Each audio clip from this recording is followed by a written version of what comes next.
Today, we're going to talk about the ontology, what it is, why it matters, how you actually use it to build decision-centric systems in the real world.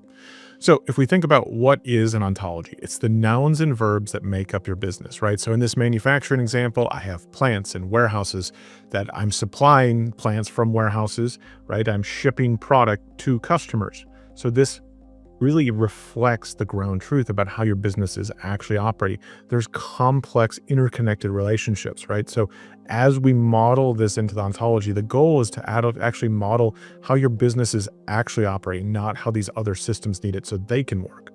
So if we think about that in a decision-centric system, what do I need to be able to make decisions, right? I need three things. I need the data, I need the logic, and I need the actions, right? So I need the data, the logic, the actions. The data represents what the current state of my business is, the logic about how do I think about those things, and the actions I can take to affect the real world, right? So if we can dig into that a little bit further here on the data sources, right? I'm connecting to all my different enterprise systems, whether they're homegrown, out-of-the-box software, legacy, new stuff in the web. Doesn't matter. We have 300 out-of-the-box connectors that you can actually connect to stuff, or with MMDP, you can connect to things like Snowflake and Databricks and BigQuery and virtualized data that's already sitting in those enterprise data lakes and pull it in and just use that as part of your ontology, right? So this really is about making it seamless, connecting to that data across your business. Then sources of logic, right? So these could be really simple. That could be an Excel spreadsheet, rules-based logic. It could be ML models, forecast, third-party optimizers you bought. They can be living inside of the platform, outside of the platform. We integrate with all these different tools, no matter where the model or sources of logic are. We want to integrate that and actually model that into the semantic object about how, like, for example, a warehouse works. What's the logic associated about how to think about that warehouse? Then the last is the systems of action, right? So if I get the data, I get the logic to how to think about it. Now, what actions can I take and how do I make it real? So whether it's SAP and I want to write back to SAP to create an STO to move product from A to B across my network, right? Those should be modeled in here as the actions I can take.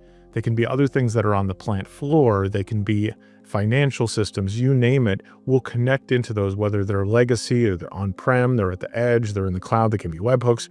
You name it, we connect with those things to really drive back those actions into the enterprise, right? So if we bring all the data, the logic, the action together here, then I have this ontology that is very rich, showing me my actual digital twin of how my business is operating, how to think about it with the logic, and what actions I'm going to take to affect that system. So then on top of that, we can then build these workflows and analytics. Analytics really are a byproduct of the workflows that I'm building. So a workflow across many different business processes or business systems that I connect together the people, the process, and I really then start to bubble up the insights there. And then we start to add other things in here like automations, right? So now can we have generative AI models integrated through AIP and AIP logic, for example, that now are helping actually go reason about it because they have access to the ontology. The LLM now has access to context, not just the data, the context about how my business operates. So the LLM can have access to the logic about how to think about it. So the LLM can call a deterministic model. It can then drive an action to write back.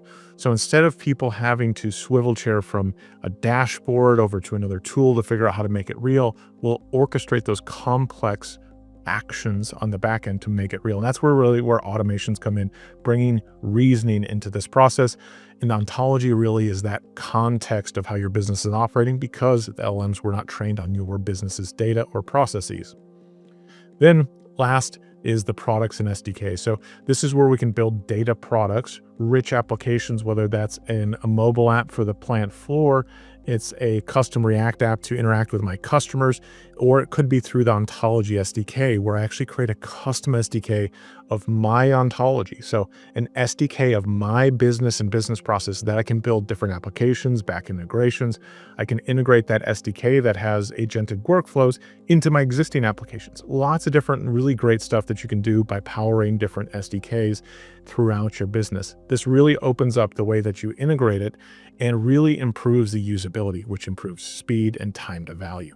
So all of this comes together with the goal of AI and humans working together on the ontology. And the goal over time is to automate more and more of your business. So really what you need is the ontology to model the data, the logic, the actions to drive decisions in your business.